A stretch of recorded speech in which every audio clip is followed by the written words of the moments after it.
মাননীয় chief adviser এখান থেকেই সরাসরি উনি রোমে চলে যাবেন।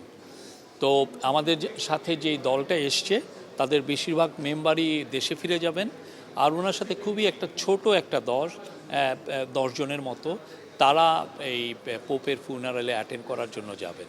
এটা খুবই একটা দল, সেটা আমরা আশা করছি যে আমরা শুক্রবার সকালে বা দুপুরের দিকে যাব এবং শনিবার তো ফুনারাল, আমরা শনিবার অ্যাটেন্ড করে ওই শনিবারই রাত্রে ফিরবো বা রোববার সকালে ফিরবো।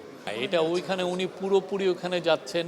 দেখেন পোপ ওনাকে সম্মান করেন, ওনার সাথে পোপ পুরো রোমে উনি 30 ক্লাব ইনিশিয়েটিভ লঞ্চ করেছেন পোপ তার দ্বারা ইন্সপায়ার্ড হয়ে। তো এই কাজগুলো পোপের সাথে উনি এবং পোপকে উনি একবার একটা লেটার লিখেছিলেন, পুরোটা যেটা ভ্যাটিকানের যে পত্রিকা ওইখানে পুরো লেটারটা ফ্রন্ট পেজে ছাপিয়ে দেওয়া হয়েছিল। ওনার সাথে যে একটা সম্পর্ক, সেটার জন্য উনি ওনার ফ্রেন্ডকে একটা ট্রিবিউট জানাতে, তাকে সম্মান জানাতে উনি ওইখানে যাচ্ছেন।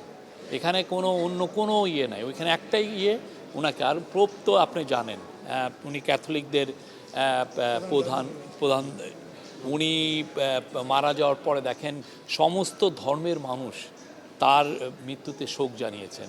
উনি মানুষের যারা মার্জিনালাইজ পিপলের ভয়েস ছিলেন উনি।